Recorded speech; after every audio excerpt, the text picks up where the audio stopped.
अल्लाहुम्मा सल्लि अला मुहम्मद व आलि मुहम्मद। अभी हम मौला इमाम रज़ा अलैहिस्सलाम के हरम में मौजूद हैं। आज बहुत ही मुबारक दिन है। हज़रत बीबी ज़ैनब सलामुल्लाह अलैहा की विलादत का दिन है।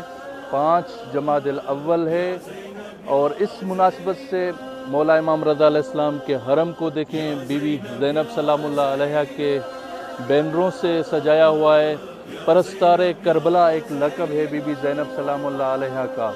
बहुत ही बुलंद मकाम पर फायज़ हैं ये बीबी, और इस बीबी की वजह से करबला आज पूरी दुनिया में ज़िंदा है। इंशाअल्लाह इस मुबारक दिन के सदक़े में तमाम मोमिनीन के लिए जो पूरी दुनिया में हमसे राब्ते करते हैं और SMS वगैरह के ज़रिए इल्तिमास दुआ का कहते हैं, बहुत सारे मोमिनीन परेशान हाल हैं, किसी न किसी मुसीबत में, किसी न किसी परेशानी में गिरफ़्तार हैं। खुदाया इस बीबी के सदक़े में तमाम मोमिनीन की परेशानियाँ दूर फरमा, और जितने भी मोमिनीन मुख्तलिफ़ मुसीबतों में, परेशानियों में गिरफ़्तार हैं, इस बीबी के सदक़े में तमाम मोमिनीन की मुश्किल कुशाई फरमा।